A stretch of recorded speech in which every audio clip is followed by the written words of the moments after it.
All right. I think we are live recording. Danny Marang from Newburgh, right? Yes. You live in Yes. Newburgh. I can well, I can't throw a stone to George Fox, but I am just down the street. I Uh-huh. moved out here during COVID. Let me tell you, house hunting during COVID is probably the worst thing imaginable as far Oh as my house hunting goodness. goes. Yeah, sorry for Um, that. I know. I mean, it was what it was. My wife and I both moved out here. We got married during COVID and moved during COVID. So, Whoa. yeah, good times. Marriage, Congratulations. great. House hunting during COVID, terrible. But I have that's kind of defined my life as having fortuitous timing, good, bad, or otherwise. Um, the thing that I get asked probably the most, working as a radio host now and working in sports and being a TV host, is how did I get in here? And this is where I think 20 years ago, people would have told you, go to J school and do this and do this and do this. And there was a path that would get you there. That path doesn't exist. You unless you're Noah Eagle, Ian Eagle's son, where nepotism played a part in it, but he's also incredibly good as a play-by-play. Like Sure. sometimes nepotism works, but Noah is going to be the future of play-by-play. He's Wow. incredible at what he does, but you can go to Syracuse, you can go to Northwestern, you can get your J school degree, you can get your sports broadcasting degree. You can go to the prestigious universities. You can go to Oregon's sports marketing department. You can go to Arizona State. You can go to Arizona. You could go to Missouri for journalism. That's another big school. But none of that stuff matters. I have 3 bachelor's degrees, 2 associate's degrees. One of my bachelor's is international studies with a focus on the Middle East. I have Wow. multiple degrees from the Air Force, Community College of the Air Force, Embry-Riddle Aeronautical University, Oh, gotcha. and American Military University. And all of them have to do with, to put this simply, parking a bomb in a 4 by 4 foot square at 30,000 feet going 420 knots. Oh, it sounds like a So vector problem. it's exactly what it is. And I had to do that by hand, but Oh, not a lot of use for that in public life. So if you're wondering if how I was doing that, it was because I was in the military. sure. Uh, I enlisted in the Air Force on 9/12, the day after 9/11. I don't come from some prestigious military Oh, family. I gotcha. just felt like I needed to go do something. I was going to go to business school. Ironically, I'm a enormous USC fan. I grew up in LA. I ended up going to USC, but I was going to go to University of Oregon because I went to high school out here. I went to Beaverton for those that are wondering. Okay, cool. Um, I went in originally into the Air Force as bomb squad, EOD, explosive ordnance disposal. Wow. When I was in basic training, week 4, I had 3 different groups come to me: special operations, tactical air control party. Those are the guys that vector in airstrikes. Um, Pararescue jumpers, or PJs. That's an elite special forces group in the Air Force. Those are the guys they send in to rescue the SEALs. And intelligence. And TAC-P sounded kind of cool, but limited viability. Again, on the civilian side, EOD, I could go work for the FBI. I could go work for a police force in a big city and make very good money, albeit in a very dangerous job. Um, PJs, I didn't want to get stationed on the ocean and go diving into the Alaskan waters over and over again. Hard pass. And the intelligence side of it was interesting, but I didn't want to be stuck behind a desk. They did, however, convince me by doubling my enlistment bonus. So, like any 17-year-old, when they doubled my enlistment bonus, I said, "Where do I sign?" Sure. I ended up doing that, and I ended up going to Intel school. And before I did that, I said, "I'd like to, what kind of paths can I go down? Because I don't want to be stuck at an air base doing targeteering, which is what you Mhm. do in Stratcom around the nuclear facilities." And they said, "Well, you could work special operations, and you could be an interrogator, but you gotta qualify for that. They got to graduate top of your class, and then we can send you down to Fort Huachuca with the Army to go work with them. But that's Definitely on you." waterboard. Yeah, and so I did end up going to survival school, jump school, all those kind of cool things. Wow. But I graduated top of my class through Intel school, and I went to interrogation school, and I was in Baghdad on the 3rd day of the war. Whoa. So I learned very quickly. So I want to preface this: I was in high school. I was I was a 2.0 GPA student, um, not because I was dumb, but because I did not care. The military straightened that out for me very quickly, um, mostly because it matured me. Again, I was 17, I was very young, but I learned very quickly that if I made mistakes, people would and could die. Um, Big. sports, working in sports, the stakes aren't nearly as high, but it made something in my head, the wiring change, or at least it connected the wire. So like, all right, you need to care about this stuff. Sure. So I worked in a world where unfortunately I would have to go in after um, troops in combat, after terrorist incidents, after suicide bombs, and do investigative work. Oh, wow. And from that, I would have to learn TTPs, threats, tactics, and procedures. And we would have to stay ahead of whoever we were up against in whatever region. And so we would enter these things into databases and understanding the growth and the proliferation of what weapon systems they were using and how they were deploying them. It became a math problem. That's you start, okay, if you start charting everything, where it's at, when it's happening, who's doing it, what are they doing it with, you start building data. Sure. And with that data, you can make inferences, you can make predictions, you can understand movement patterns. Sure. You use intelligence that you gather from the field and you start Yeah. using that to build things. Dot charts. Now, exactly. And with that mindset, I've always been a guy who dealt in puzzles. That's how Mhm. my brain has worked my Yeah. whole life. I grew up, I played 7 different instruments, like Cool. the guitars behind me. Yeah. Yeah. I love it. like, uh, but that made sense to me. I suffered a bunch of pretty significant injuries to my lower body when I was in the military that shortened up my career. Wow. My choice was either sit behind a desk for the rest of my career or get out. I chose to get out. Um, Coming out of that, I didn't know what I wanted to do because the military gave me purpose, something I felt rewarded in doing. There's that self sacrifice that took me, Yeah. along with my injuries, a long time to kind of get over that. Sure. Yeah. Thank you for your sacrifice. No, it's okay. It was the mental stuff that screwed up my body that even still today I deal with. And it wasn't the war zone stuff. It was dealing with ramifications from recovery. And that's just, that's how it goes. Traumatic enough. But yeah, exactly. But I became a business analyst and I started my own practice. Um, I took what I learned in the military and I quote unquote weaponized it. I took the ability to take, let's say, hostile incidents Mm-hmm. where whether a company gets bought out and needs to restructure or change something. They've been on an enterprise resource platform for 20 years. And they need to upgrade. Um, Somebody gets fired somewhere and takes a ton of corporate knowledge with them, and they have massive shortcomings. There's a lot of different reasons that sometimes they just screwed stuff up. I was able to charge a lot of money, work a lot of hours, and troubleshoot a lot of different things. Mm-hmm. Um, I helped move one.com company from Mississippi to Virginia. We're relocating from a 150,000 square foot warehouse to a 400,000 square foot warehouse.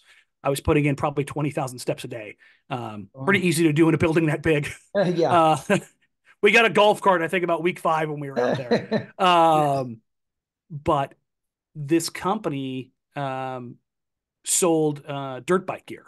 And one of the things that they had a very high velocity weekend over Memorial Weekend. They had 72 semi truck trailers that we Whoa. loaded everything up into, and we kept the website open, and we were able to sell and virtually pick everything that we sold by the time it hit the loading dock. So everything was scanned and on a particular truck. The inventory tracking system was all built into it.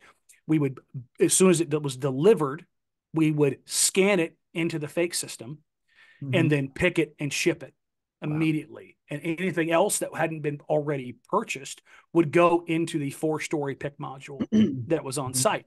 And so if you're wondering what that is, think about like those futuristic Amazon ads that Uh-huh. have the giant racks full of stuff Yeah, yeah. where now they show robots picking it, but now it was people. Wow. There's slides and shoots everywhere, kind of loading everything around to try to optimize everything. So I did that. I went for worked for Nike. I worked for Adidas. I've worked for pretty much all of the athleisure athletic clothes companies out here in some factor or another over the past almost 18 years now. Cool. Um, I say all of that, and that's a long story because that's how I got where I am. I went to high school with Ben Golliver. So for those of you who don't know who that Okay. is, Ben is the lead basketball writer for the Washington Post. Ben and I have been friends for 25 years now. Cool. Um, he pestered me in 2012 to fill in at blazersedge.com Yeah, yeah. to become a I've been writer. with Blazers Edge every day for since it started with Yep. Dave and those guys. So that's cool. So Dave Deckard is a very good friend of mine. Casey Holdall, who was Yeah, the yeah. Trailblazers beat reporter, is the one who started it. Ben was there when I was there, when I first came on. Actually, it's 2011. Now I think about it. And I had no idea what I was doing. I wrote professionally. I wrote manuals in the Air Force that ended up becoming precedent for how to tackle certain things. That's not great to read. To be blunt, it's a terrible thing to read a 600-page manual on threats, tactics, and procedures unless you're starting from scratch and you don't understand things. Um, and I started to write technically, and I got some of the best advice I ever got from Dave. Uh, Dave was my editor, and one time he texts me. He goes, "Danny, stop writing like this." I'm like, "Stop writing like what? Stop writing like you think people want you to write. Write how you talk." Hmm. And I was like, okay. So I just started talking it out as I was typing. And all of a sudden, my stuff started gaining traction because it was me. It Sure. wasn't what I thought people wanted to hear. It was me talking through Yeah. text. And I was writing 4,000 word pieces on the effective screening of Mason Plumlee. Like this built up and this built up. This is over a course of years that this happened. Yeah. Um, That makes sense because like I've read Dave for so many years and he has that ability to be mhm. technically interesting, but also to say it in a way that makes you kind of cock your head and say, It's that was very kind of unique. funny. It was Yes. interesting. And I think you Mhm. have that same gift. That's cool. No. Well, thank you. I'm nowhere near the writer that Dave is. I hope someday that I can write a book, but it'll be a very, very poorly written book, I'm sure. Uh, But I'll like but it. there you go. It'll be for you. Oh, thanks. Along the way, podcasting was a thing, and we started very early. Dave and I started the Blazers Edge podcast, Yeah. and it became the most successful Trailblazers podcast in the world.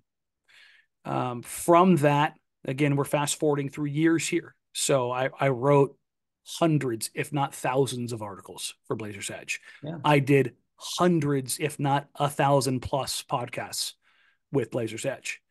I did hundreds of radio appearances over 8, 9 years. Attended probably close to 1,000 games. Um, well, I guess now it's about 1,000 games, I Mhm. should say. Back then, it probably about 500 games. Um, I got an opportunity at NBC Sports Northwest, and they had a call for Blazer, what ended up becoming Blazers Outsiders. And for those that don't know, it was a pre and post game show that was on NBC Sports. And me, Joe Simons, and Shane Brendan, three people who did not know each other, came in and we hit it off immediately. There was about 15 different people there they brought in, some in market, some out of market. We just hit it off, and it was very bad television for the first 2 or 3 months. It was really bad. It was. Joe was a professional. Shane and I, not so much. Shane's a professional comedian. He's great at that. How to integrate that was a struggle at first. I'm a professional basketball nerd. How to integrate that without sounding too nerdy was difficult at first, but we ended up going on for 5 years and doing over 500 episodes. Wow. Um, that gave me a lot of experience. It opened a lot of doors, and I talked to a lot of people. I built a lot of relationships over those 5 years and the previous 8 years before that. Um, and that led to an opportunity where one morning, Brandon Sprague, who I co-host Yeah. Jack Ramsey's Back with, Ramsey. Hmm. um, 3 years ago, he asked me to fill in for Andy Dirt Johnson. He was out doing something on vacation, I think. I was like, you know what? That sounds cool. Let me run it by my boss. So I had an opportunity that disappeared during COVID. I ended up working for a company where my boss was a massive Blazers fan. I was doing Blazers Outsiders, and I was like, "Hey, we got kind of a slow day. Do you mind if I pop out? I'll come out and work an hour too late. I'll handle stuff when I get there." He's like, "Go, go. I'll turn on the radio while you're gone." So I did a 6 to 9 show in the morning with Brandon, Hmm. and I went out on a limb as I was leaving, and I talked to their boss, and I just threw out, "Hey, um, I don't know if you guys are in the market for anybody coming up soon. I'm getting older. I've wanted this opportunity for a really long time. I had finished quote unquote second for a couple of radio gigs over the years, um, and I told him, look, here's my price. Here's my meet this number and no questions asked. I'll be here." And about 9 months later, I got that phone call, and Cool. he started with, "Hey, we're really interested in you. You still want to go at that number?" And I said, we can talk some things out. Yeah. And now I've had a radio show for 2 years. So that's a very long-winded way to get here. But I wanted to point out I don't have a journalism degree. I don't have a background, as with some. My dad didn't work in sports, and my dad has got a PhD in electrical engineering. He has trouble spelling his own name because he's dyslexic. Oh Like man. it's so I didn't come from this background where it was groomed. I forged my own path. I made my own path. And the thing about today's media world is this: is number one, you're gonna have to find your own path. That's a given. Hmm. It does look like there's going to be an injection of money back into sports media after it was kind of taken away. It looks like Amazon, YouTube, the big streaming companies, Google are all going to get into this. Hmm. And with that, when that more money comes in, there's more opportunities, but Right. Sure. it's all cyclical. Um, I think but it's those really, op, really neat and interesting that you kind of just kept saying yes to a whole bunch of different opportunities that yes, kind of forged you into the person with the skill set that you have. And you know, 100%. if you didn't solve the problem of how do I go from technical writing and speaking into something that has like humor and a different kind of substance, if you didn't Mhm. keep pushing your envelope, you wouldn't be here today. But No, it's cool to see that that's your exactly what story it kind of was. wraps it all together. Yeah, and I've had people like, "Man, you've lived like five different lives already, and you're 40." And I'm like, "Yeah, I have." I had a military career, I had a professional business career, I have a media career. Um, I've kind of run the gamut of things. I've traveled the world. I've been to over 50 countries. Like, I've done a lot in a very short amount of time. And most of this stuff is self-taught. So when I was in the Air Force, when I got those degrees, I had 100% tuition assistance. So I had this opportunity while I was in. So going through intelligence school essentially gives you an associate's. It's a Hmm. it's a 10 and a half, 11 month long school, and it's very intensive. It's from 7 in the morning until 6 at night. Wow. You get an hour for lunch. And so those hours are very long and very drawn out. Yeah. When you get done with those 10 and a half months, I think you leave with 110 credits. Wow. That's a lot. Yeah. Yeah. Yeah. Yeah. It's a lot. Because So 120 is what a major a degree at Fox is. So yes. So when you get out of there, you can, and a lot of the stuff, so you get a lot of your entry level stuff taken care of, because working in intelligence, you go through public speaking. sure. For me, I for one degree, I had to CLEP an advanced speaking class, and I literally went in, and because I had been doing, when I was 19 years old, I briefed Secretary Rumsfeld. Oh wow. So I was thrown into the fire very quickly. Um, that's kind of the nature of the beast, is if you end up being successful in the career field with 300 people, you get opportunities. Sure. Absolutely. But I I wasn't great to start.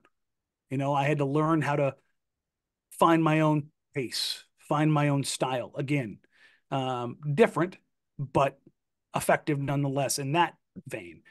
Um, I've taught myself how to use every bit of YouTube, the entirety of the Adobe Creative Suite. I can do Audition, I can do Photoshop, I can do, um, God, what am I forgetting?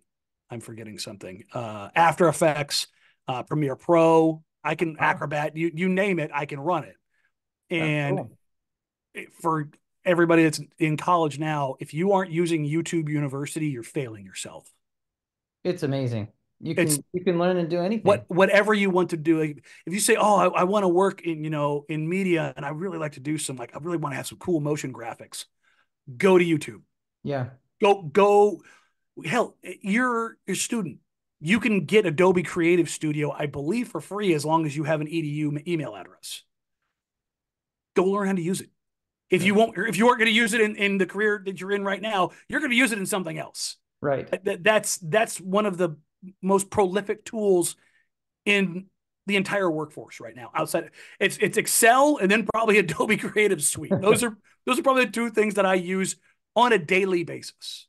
But again, Excel, I can go through Excel like you would not believe. Now, I'm not one of those psychos who can do like the Excel competitions and do everything without ever touching their mouse, but I'm pretty close. Okay. I'm Yeah, pretty we love close. Excel. We use Excel in this class all the time, the sports analytics class. Yes, you will use that too. Um, but you just teach yourself everything. Take opportunities. Yeah, If I had started with opportunities that I knew were there 10 years before I did, where I'd be right now was probably a lot further along because I started late. I sure. started doing all this stuff when I was 26. That's really when I started diving into this. Well, and And to be fair, I was in public high school teaching for 22 years, and oh my gosh, the amount of time that is wasted in public schools doing stuff that doesn't matter, even yep. math, heavy algebra-based math is the norm for 99% of students. And, Mm-hmm. I get college students, they've never seen Excel before. And it's like, you should have been doing that in junior high. Yeah. And that's the thing is So, like you don't need quadratic equations in 99.9% of your daily life. yeah, I There's a mean, very few people that ever use them, and yet we spend a month on them. right, right. I mean, and I'm with you, and I've taught math for 30 years. It's Yeah. just really sad that we can't get our public school system attuned to the things that are really useful for people, even if it's just like, hey, go to YouTube and learn how to use this program because it'll help you in your life. Here's a Here's how bunch to of use videos. VLOOKUP. Good luck. Yeah, we just did that in this class. VLOOKUP is amazing. Perfect. Perfect. That's a segue. Yes, Oh, you so will fun. use VLOOKUP if you work in sports. I almost guarantee it. Oh One way or man, I love another. it. I love it. Either you or somebody will be using it. You will be sorting through reams of data if you're a nerd like me. Yeah. Um, but Well, that's I'm my really glad path. because I didn't realize, like, when we've been kind of texting back and forth, I Mm-hmm. didn't realize how much math you did and how much you Mm-hmm. had analytics in your own history. And I was Yeah. hoping, but it appears that there's a whole lot more than even that. So, Yeah. uh, No, and that's the thing is optimization is the thing that I've kind of fallen into. That has been my realm, and I have made it as simple as this. How can I build a better mousetrap? That was my job as in the military. That was my job as a private business analyst. That is my job now on the radio. Is how can I make this better? How can I optimize this? How can I get more out of this? sure. You must use the solver on Excel then. Was that? Do you use the solver on Excel? Oh God, yes. Come on now. It's amazing. Yes. I mean, one of the reasons that I fell in love with math was I took calculus and we did optimization problems. Mm-hmm. And the amazing thing about that is you can figure out the best way to do something, but you're limited to just a couple of variables. And Yes. now I just learned this Excel solver thing just recently. And it's like put as many variables as you want in there and just have it try a bunch of stuff and it'll tell you what works best. To me. Mm-hmm. And that's the simplicity of it now as you start, and if in the applications for that when you get to the sports side of things. So for those that are wondering, I have a friend who gave me access, or multiple friends that have given me access over the years to protected data sources. Yeah. So if you go to NBA.com, you will see the outputs of some of these. Like if you go to nba.com/stats, that'll you can go into team stats, player stats, tracking data, all of these things. Where that is being generated from is from a company called Second Spectrum. I believe ESPN has since bought them out and they own the rights to them. I believe they're the primary investor at this point in time. Um, but Second Spectrum is a company that capitalized on the tracking software cameras that were put in NBA arenas in 2013-14. They have some Okay. earlier data, uh, but it's not nearly as good. Synergy Sports is hand tracked data and goes back Okay. to 2008. I Hmm. know this because I was looking at Danilo Gallinari's rookie data against a prospect in the NBA draft coming up. Uh-huh. Um, I want to hear about that. yeah, it was actually Zachary Rizachet, Okay. Yeah, sure. French forward Congrats, for guy. Jailborg. Yep. Something when I was watching Zach's footage, his film reminded me of Gallinari, and so I was able to on demand.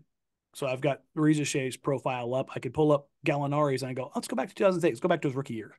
And I could compare their hand charted stats, which is their spot up shooting, their pick and roll as a ball handler, their pick and roll as a roll man, their isolation, their drive data. And I could instantly click on all of it and drive down through it and either get more granular data or get the film. And I could just overlay one over the Wow. top of the other and compare the two. Those are the kind of tools that you will use in an NBA front office. Those are the kind of tools you will use as an evaluator. Um, Second Spectrum is again using the cameras, and they utilize machine learning. Mm-hmm. So the simplest way to show this is, let's see, I got a pen here. All right, so you've got your wireframe on the digital overlay on the court, Mm-hmm. and it sees a T cross section. And so what it can do, it knows because it's been taught through tens of thousands of iterations what a pick looks like, what spot up looks like, Mm-hmm. what a roll man looks like. And the cameras in the arena are utilized in such a manner to be able to populate this data. And it'll tell you efficiency data like blow by percentage. How often does a defender get blown by? Because it can tell you based on the space and the geometry of the floor, and it can pick up acceleration, deceleration, vertical. But the difference is this old tracking software or the cameras can only pick up the T cross section. There's no Mm-hmm. Z. You get X and Y. You don't get the Okay. Z. Sure. So I'm going to fast forward here a little bit and then come back. There was a new software and new cameras put in a year ago called Hawkeye. They are utilized in soccer. They had a very distinct problem and they have still not solved it. It appears the NBA may have bought the Magic Beans, and the Magic Beans were in fact Oh not no. getting them up the beanstalk. Oh, But the thought process was they would have access to the Z, that'd be and nice.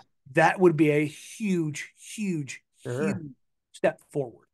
I was talking to a general manager the beginning of the season because I had seen a cross section like that with an X, Y, and a Z comparing uh, college quarterback prospects, Caleb Williams from USC Mm-hmm. to CJ Stroud last year coming into Right. the draft. And in this data, they were able to chart out how effective each quarterback was of locating the ball. Mm-hmm. And that, as far as like basically putting a bullseye or a targeting spot, and you could see exactly the depth of field where each quarterback had placed the ball. Because now with that Z, you can actually see, Right. okay, yeah, it may have been XY, but now you can actually see just how was it 10 yards in front of them? Was it 10 Right. yards behind them? So Right. you can actually see that depth. And I was like, that's interesting. I wonder if the NBA has done this. So NBA teams treat their analytics like nuclear secrets. So each team has their own in-house analytics developers, Mm-hmm. software developers Mm-hmm. that are working on bleeding edge type stuff that you'll see at MIT Sloan every year. Or you won't see there because they don't want it public. But those are the kind of things you would present there, where 10 years ago they might have presented it. Uh-huh. But the the beauty of Second Spectrum is that it has access to every team. every team shares data Got it. because it's the same. They have the same cameras in every facility.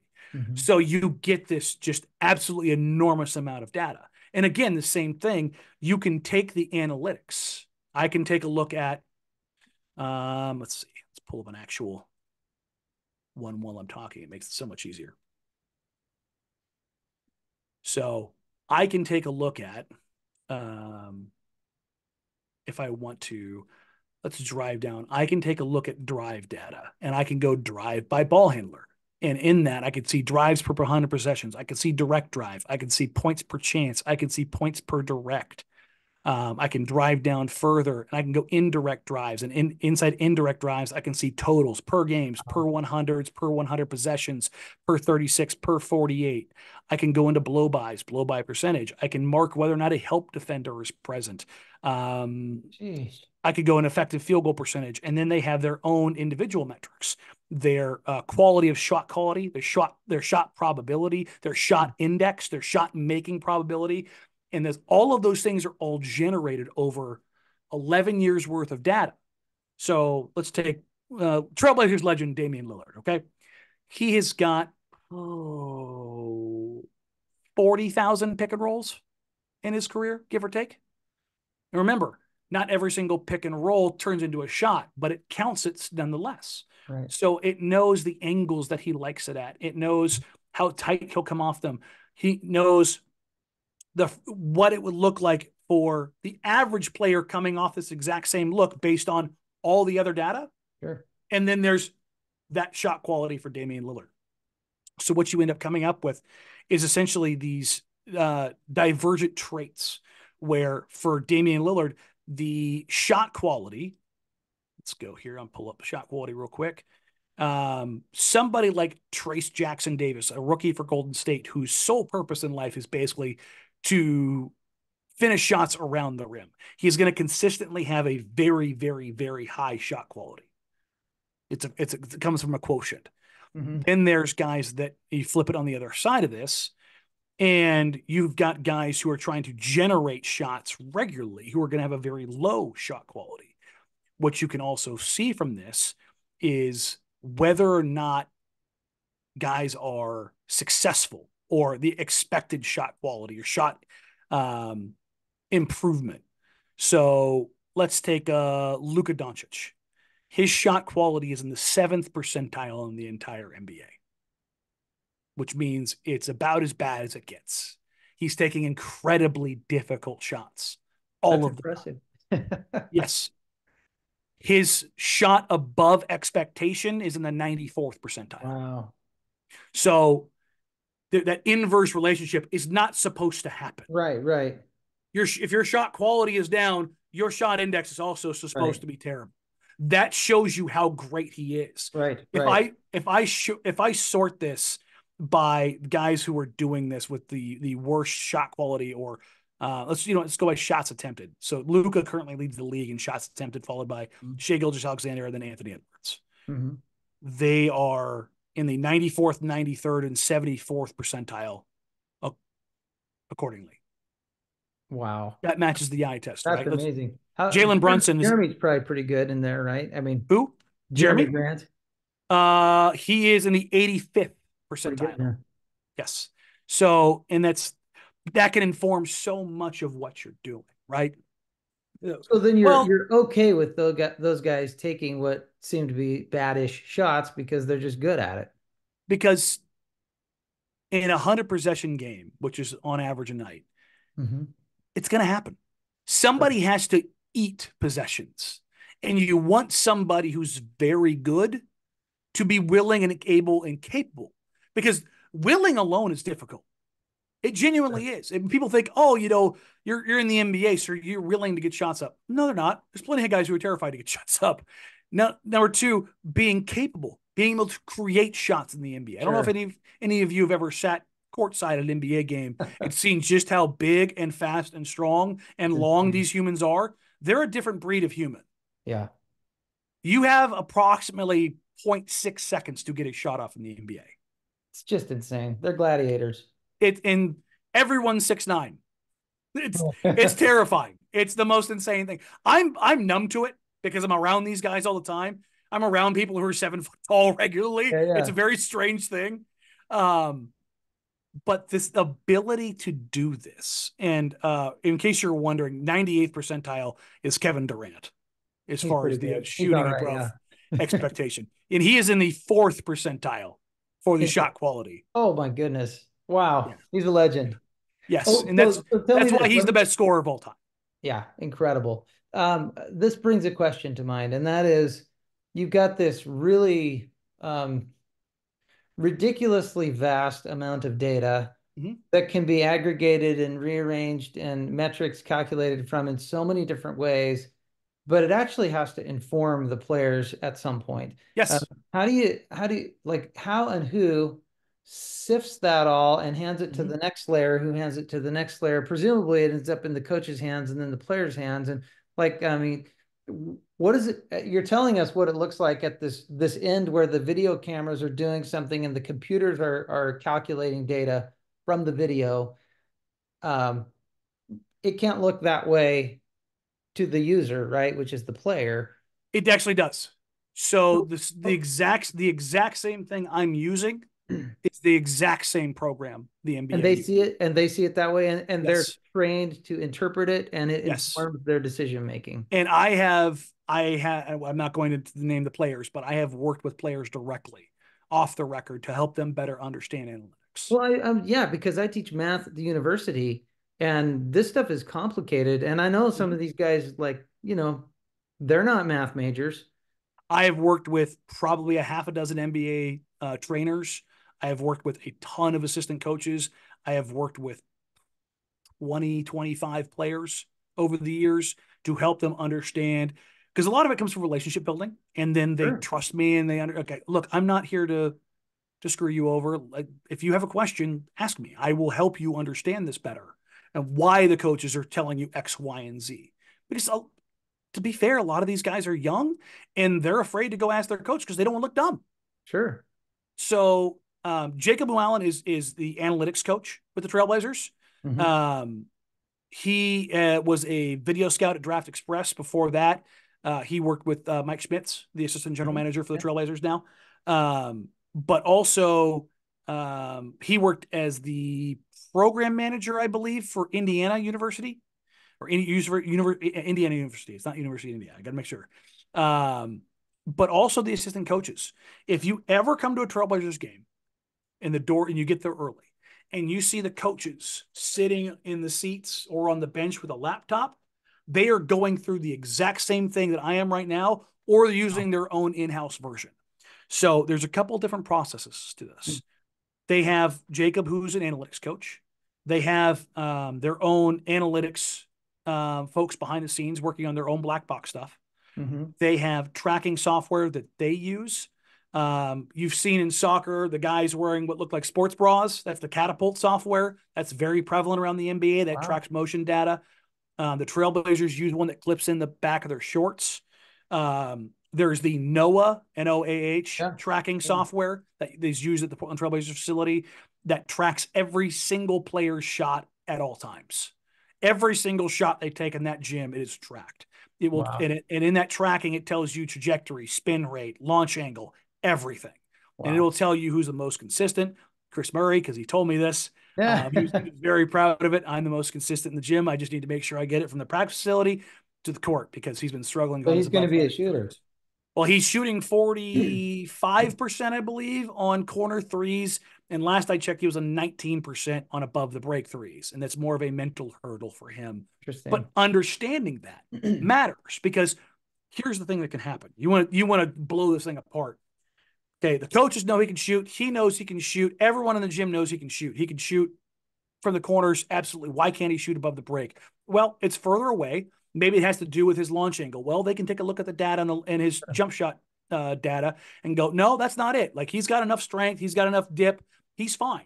Okay, so what if it's a mental hurdle? Well, the Trailblazers, as well as many, I think maybe all team now, have sports psychologists. For sure. And they can work to reinforce and break down barriers or whatever it is, mental thing that he may need to overcome. So you're bonding analytics with all of these different things, with biomechanics, with psychology, with coaching, to try to understand. And again, build a better mousetrap, or in this Right. case, build a Right. better basketball player. Right.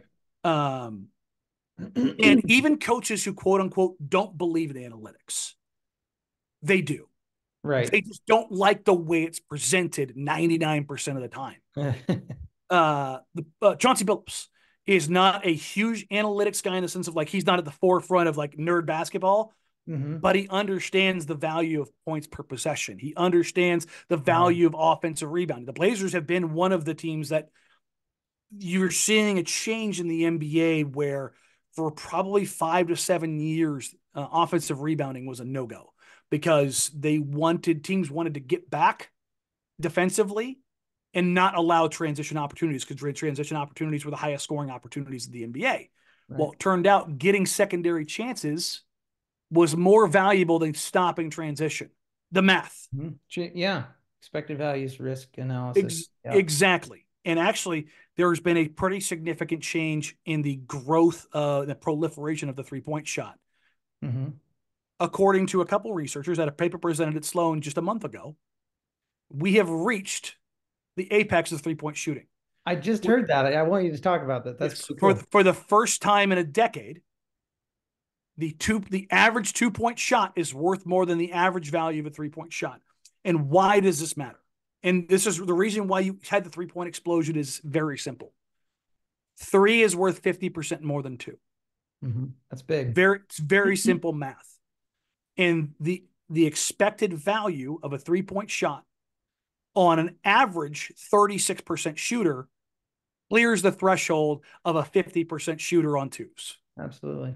It's very, very, very simple math, but you started to see the proliferation of it. And with that, dunks and threes, specifically corner threes, because it's the shortest three on the floor. It's also the most difficult one to get because it's in the corner in the tightest space, Right. and you can only come at it from so many angles. The Lions are defenders. Exactly.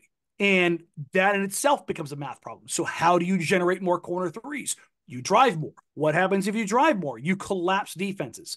Well, what does that look like if you're taking geometry and applying it here? This is where you get the idea of gravity. Hmm. So, think about all five positions on a basketball floor. So, say there's one in each wing, one up top, and one in each corner, offensively and defensively. Okay. If at the very top of that screen is at the very top of the floor is Steph Curry or Damian Lillard, one of the deadliest 3 point shooters the game has ever seen, as they move around the floor, you can see an amoeba like effect where Hmm. the defense will follow. It will Yeah. shade that way. And you can start to understand. We all understand that Damian Lillard and Steph Curry have this force visually. We can see it, but mathematically, you can quantify it. And with that, you can find ways to open up a defense. Hmm. So, what was the Warriors' small ball answer? One, getting lucky and getting Kevin Durant with a salary cap explosion, but two, putting Draymond Green in the center of the floor as a playmaking hub and watching a lunatic Steph Curry run around the floor. And the And gravity just follows him. It's like having a magnet on top of a board or under a board. exactly. And that allows back cut openings, that allows for pin down screens for another otherworldly shooter like Klay Thompson. You get all of these opportunities that come about because of, yes, the totality of Steph Curry's talent, but also the literal gravity that he has on a basketball court. And that again becomes a math problem. And this is where again you start understanding more and more and more and more what all this is. And it's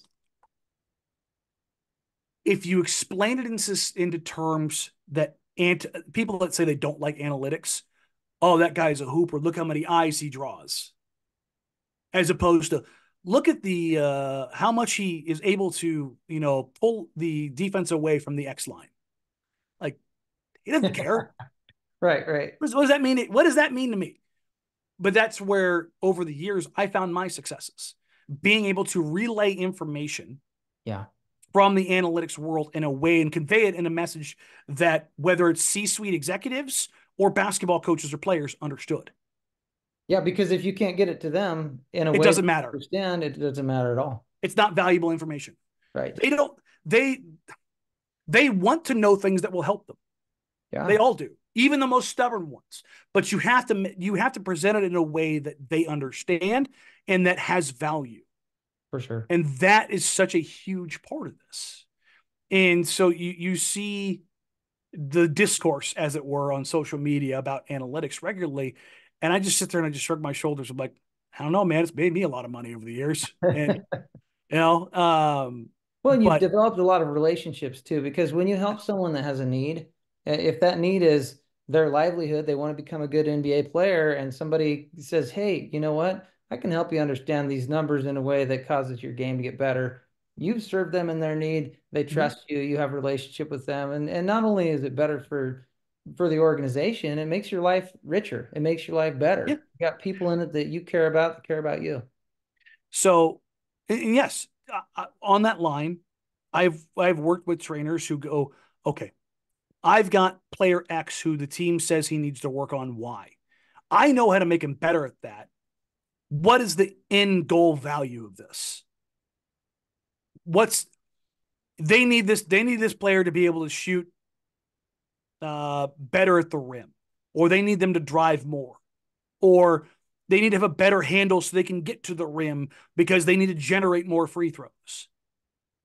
And all of these things, okay, if you are able to increase your points per game output from X to Y, it's going to put you on a playing field with this group of players. Why does that matter? Come contract time, that's what's looked at. Sure. Agents are going, hey, this guy averages 17 points a game. This guy averages 18 points a game. My guy averages 17 and a half. He's slotted in there. Yep. He shoots 48% from the field and 36% from three and 83% from the line. These guys all shoot below that or they shoot above that. He should be getting here. Sure. He's 21 years old. Those guys are 24 and 25. You guys are getting a deal on him now, but we want it locked in now for X amount of years or whatever it is. Sure. That's how these discussions go. Oh They're yeah. they're slotted. So guys know inherently, okay, if I can get to this level, like there are players that have taken steps year after year after year in the NBA, and they get to a certain level and they're good. And that's no different than anybody else in regular life. The all timers, the Damian Lillards, the Steph Currys, those guys are lunatics. They're absolutely unhinged. Just keep getting better and better and adding more things to their There, game. there's no stopping them. They are the 0.1%. Hmm. Wow. Everybody thinks that everyone in the NBA or everybody's a professional athlete, all they do is they just live their sport. No. I'd say the vast majority, their sport is the number two thing in their life, Hmm. at best. Interesting. Generational players, it is number one. They sacrifice their family, they sacrifice their relationships, they sacrifice their free time, they Yeah. sacrifice entertainment, everything Yeah. to get to that spot because you have to. And in order to be a 0.1% of the 0.1%, you have to do stuff that nobody's willing to do. And I don't think if you've ever seen what professional athletes actually go through, Oh, I it's bet it's nuts. insane. It's Yeah. absolutely bonkers. Like I've seen guys work out and I've seen Dame work out. It's different. Wow. It's a different thing. And that's all fed on understanding what it takes to get to certain levels. And And if those you're willing numbers to can do can all those, tell make you. all those sacrifices, and there's this world of analytics that can pinpoint the things that you could do that will make you that much better. You don't want Yep. to waste your time doing stuff and Nope. spending energy on things that don't help.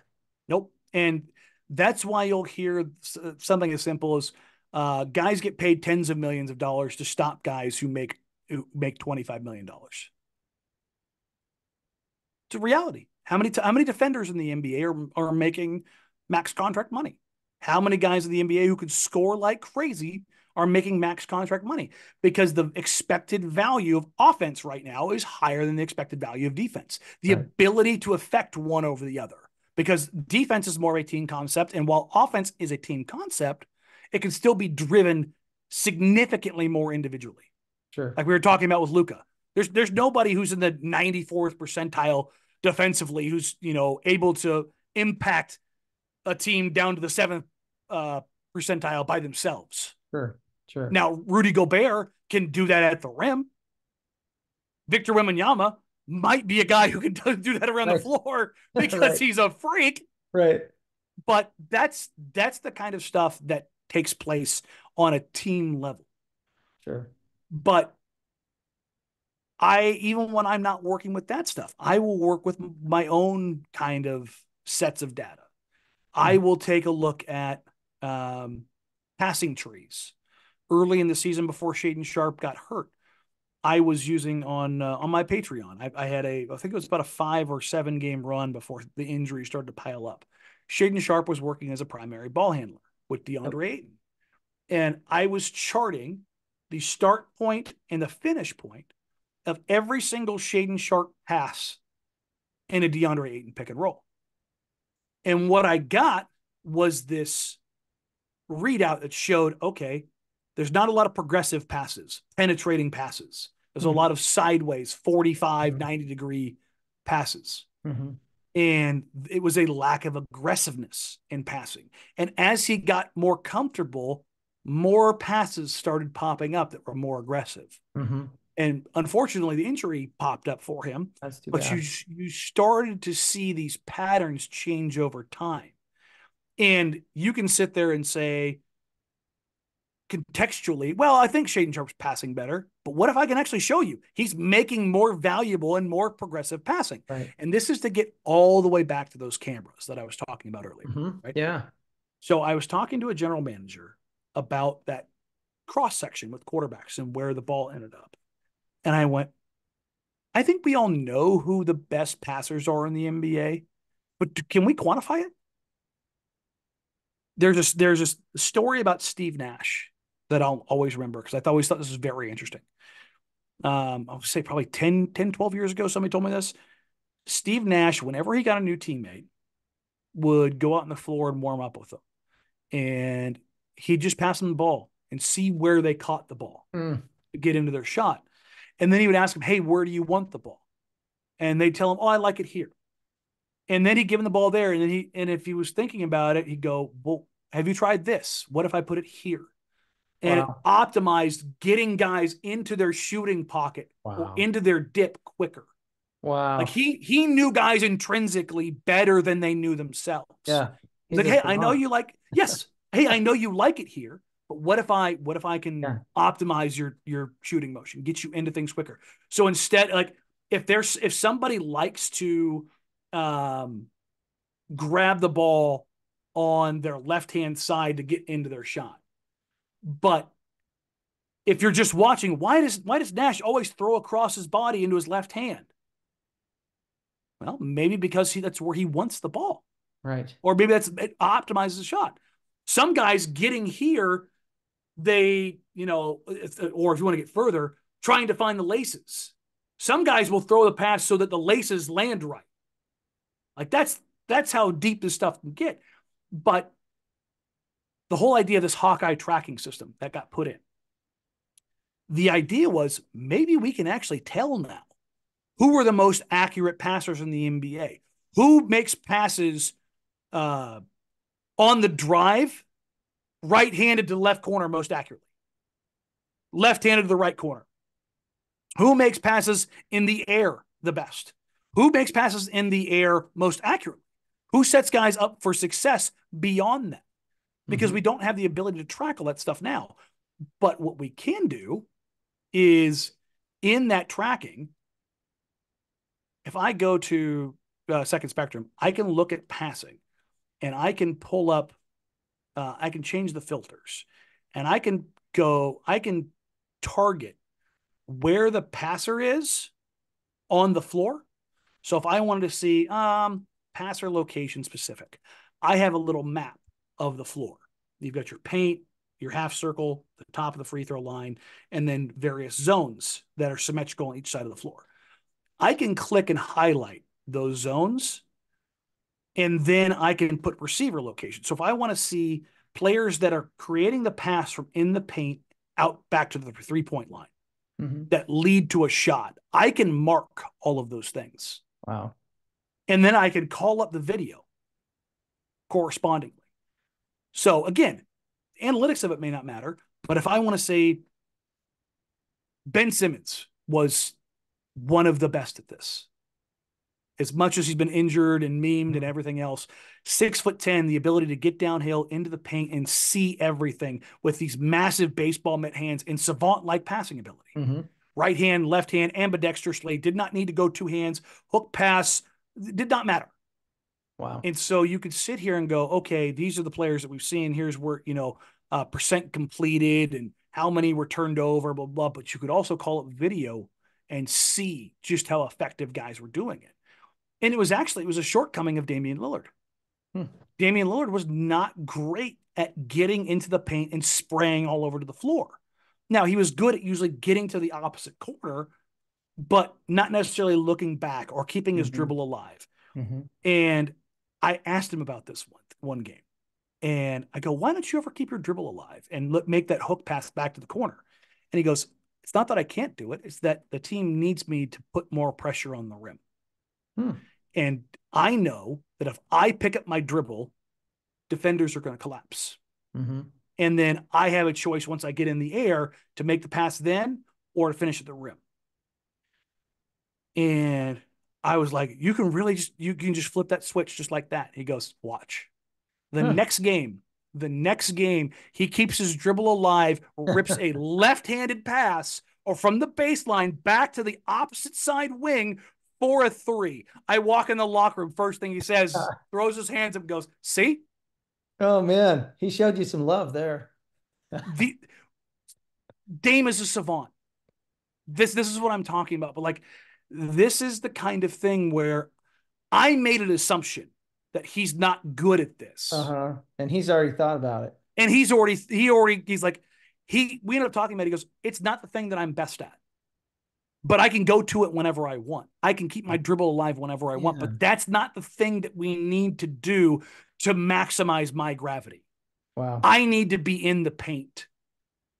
Now, if I fire that pass back up to somebody who's let's say it's CJ McCollum, who's a great catch and shoot 3-point shooter, that's fine. But if it's not, what's the value gain? Right. And that's the thing. It's where it's like so much of it is uh, variable dependent, so to Yeah. speak. Yeah. So Well, and if you can hold that information, those variables in your head, and then adjust to your personnel and where their spacing is, that's just amazing. yeah, and I mean, as another little Dame anecdote, Dame would save pet plays and coverages and changes for the fourth quarter almost every night. Wow. He'd see something in the first quarter and go, I can exploit this immediately. But wait. And Yeah. he'd tell me before the game, hey, on film, they're looking to do this, and this. I can do this, and this as a counter. And then I watch the game and go, there it is. And Wow. then fourth quarter rolls around, boom, here it is. And they're going to exploit it by putting the pick up at 30 feet instead of at the 3-point line. And that now he's going downhill, and now the defense is in rotation 3 steps sooner, and Uh-huh. now a defense is scrambling. All of Wow. this is set up for the fourth quarter. That's amazing. That reminds me of that book that came out probably 25, 30 years ago. It was Oral Hershiser, Cal Ripken, and Tony Gwynn. Mm-hmm. And just kind of sections of the book about how they would do exactly that. I'm not going to throw this pitch early in the game because I'm going to I can need, save that for later. yeah. Mm-hmm. Yeah. That's When just, I really need it. yeah. I hope Which that, I mean, I don't know. I would love for Dame to get a championship. I know people are saying all sorts of stuff, but I just think it would be so cool for him. Oh, are you kidding me? Absolutely. It'd And I be mean, amazing. they were they were almost the reason that I was late today to this actual meeting because they went into double overtime, of which they lost to the Lakers. You hate to see Oh, it, shoot. 128, 124. Yeah, too bad. But this is a long drawn out way of saying these are just the analytics in Hmm. the NBA, how they're utilized in soccer, how they're utilized in the NFL, how they're utilized in the ticketing business in basketball ticket sales or sports ticket Sure. sales, um, how these analytics are used to cultivate audiences for ad revenue. Like every last bit of this stuff matters. And I own Jack Ramsey's the podcast. I own all the IP, all the commercials and everything that come on with that. Like anything that's local, any endorsement deals. I I sell that based on my metrics from YouTube, Sure. based on my metrics from Blue Wire podcasts, based on demographic and retention time. Like, analytics, they are everywhere. Everywhere. If you want to work in sports, understand analytics and get really good at data viz. Learn Tableau. Like, Tableau is something that I have open all of the time. I Mhm. build all my own charts and graphs that I put into my own stuff endlessly. And you can take even the most simple things. Hell, you can use PowerPoint. Um, Crumpled Jumper on Twitter at Crumpled Jumper. He fantastic, fantastic dude. He showed me some stuff that he does with PowerPoint, and he does a vast majority of his um, uh, data viz that he does for Synergy Sports Tech, because he works for them, on PowerPoint of all Oh. places. Huh. I thought that'd be really interesting. But Yeah. he has very unique and insightful. Like, 6 hours ago, he tweeted out a data viz best pound for pound defenders. And this is Synergy's defensive impact stat, points saved over an average defender. And he has them grouped up in 6 foot to 6'2", 6'3" to 6'5", 6'6" to 6'8", 6'9" to 6'11", and 7 foot or taller. And he has their height, their impact stat, their possessions, and their points saved. It's a very, very simple chart, but it illustrates the point essentially based on position groups. Yeah, that's cool. Lots of information in a small package. Exactly. And he's so good at it. I'm entirely jealous of him. I have texted him and DM'd him back and forth a million times going, how did you come up with this idea? So much of that stuff is just very simple, but very effective. He has another one here from a couple days ago. Driving into the paint, average distance from the baseline when passing to a teammate for a catch and shoot 3-pointer. Hmm. This is among the top 15 most frequent drive and kick ball handlers. And you have Tyrese Halliburton all the way out at 15 feet at 4 inches, all the way up to Jimmy Butler at 10 feet, 10 inches. Hmm. You're talking about a difference of almost 5 feet, which is essentially a step and a half, Mm-hmm. which doesn't sound like that much, but in the NBA, a step and a half is the difference between everything. Sure. So those are the kind of things that Yeah. you find a little wrinkle and go, huh, I wonder what this looks like. Yeah. And you kind of explore it from there. Do you think that it will ever become like part of the negotiating tactics for instead of a player to say, hey, I average 17 points a game or whatever, to take some of these advanced metrics that are maybe deemed to be more indicative of success or Mm-hmm. potential and start marketing those numbers for themselves to It's the already being done. like, There's I can't remember the website. Um, this was 4 or 5 years ago. I had somebody come to me and ask me about it before it went public. Essentially, they made their own metric based on weighted points. So you've got these catch-all metrics like right. Raptor or LeBron or win shares, box score metrics that um, take all of these things, and then you could factor in shot quality and difference in shot quality versus expected. Basically, they made their own algorithm, and it spit out based on predisposed salary figures, historical salary figures, because they've inputted the history of the NBA in their salaries. And what you do is you don't go by dollars, you go by percentage of salary cap. Mhm, sure. And then you do smoothing over from 1980 until now. And then you adjust for inflation. And Mhm. you start building in all of these things. So you start with, okay, let's get the salaries from the last 5 years. All right, let's go back 10 years. Now let's go back 20. And the Right. more data you can get, the more effectively you can put this together to where it makes the most sense. And that's how everything is being done now. Sure. Sure. That makes sense. And it's the same thing that's happening on the coaching side. You're starting to see that, like, guys like Steve Kerr and Greg Popovich, Eric Spoelstra, their salaries are becoming public, because with their salaries going public, it also lets other coaches know, hey, I'm either severely underpaid or an organization know somebody's overpaid. Yeah. Yeah. You start, and the more data we get, the more we can work with, the more we can Uh, understand. that's too bad. I kind of like Monty. Monty making 15 million a year. Monty's Hey, doing good. he's doing real good. Yeah. Hey, just real quick, I know we're probably about done, but I really appreciate this, by the way. It's Oh no, super anytime. interesting. I'm just And if any of your fascinated. students look, you guys can. I'm on social media. The one that I'm on the most is Twitter because I have to use it for work. I'm the social media director for the radio station as well. You can follow me at Danny Marang. You can send questions to me there. I will Yeah, if cool. I I think my DMs are open. I think maybe because I've got a blue check mark. Sometimes it's closed off. Tweet at me, email me. Everything's listed on my Twitter page. Um, if you have questions on stuff following up with this, please don't hesitate. You can absolutely send them to me. I Super do. appreciate that. I always do my best. Anybody who wants to get into this industry, I will offer this bit of advice. This is what I tell everyone that wants to do something in sports for a living. Everybody wants to do this. It's true. Do you have to do this? Because if you don't, come here, have fun, get out. Because it'll chew you up, it'll spit you out. As much as I love my job, I have not gotten up once in the last 2 years and not wanted to go to work. I love being on the radio. It is fantastic. I You, get home at I get home at 12:30 at night every freaking night after a game. oh Every night. goodness.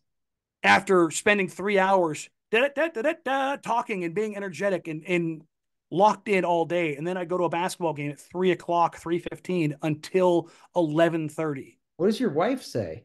She wants to kill me half the time. Off nights or relax nights, or we get out of town very frequently. Um, but most jobs in sports, they have so many perks, but it's very competitive and the demands are infinite Yeah. because, and you have to stay on top. You have to fight to stay on top because there's somebody always coming for your job, whether it's because they're cheaper or they're better or they're more interesting. There's name a reason. It's a very unstable career field. But if you can't live without it, don't stop chasing it because the rewards kick ass. They're so great. I love it. I tell my wife all the time, I know I'm selfish for doing this. Thank you for letting me do this because it takes me away from you. But I have never been happier in my life. Wow. That's amazing. So I mean, I think the quality of your work speaks for that. And because of that too, in your schedule, I'm just so honored that you would spend some time with us and for us. And I love doing this. Anytime you guys want me to come in, I will gladly do it. Unfortunately, your class is literally going on while I'm on air. right, Otherwise, right. I would come in person. Yeah, yeah. Um, but yeah, if you guys are watching this, if you guys have any questions, if you haven't fallen asleep listening to me talk for an hour, please don't hesitate to hit me up. I have no problem answering questions. In fact, I like doing it. Well, you did a fantastic job, and I've got some more thoughts, but I think you did way more than I asked of you. So maybe in the future I'll ask you about. I'll come back. I'll gladly come back. Yeah, I love it. Okay, And well, thanks a lot, Danny. I will is it okay if I put this on my YouTube channel or do yeah, you want absolutely. Go on ahead. yours or whatever? No, absolutely. Go ahead. Okay. That way Yeah, you guys can have just easy to access watch to it it. and we'll go from there. But thank you again so much. This has been delightful. I appreciate Hey, you. anytime, B. You guys have a great day. And like I said, you can find me on social media at Danny Marang, Marang, across everything except for Instagram because somebody's still squatting on my handle. There, it's at D Marang. Oh, shoot. Shoot. It's Well, such thank a you so weird much. thing. All right, my friend. I appreciate you. Hey, anytime. Take care.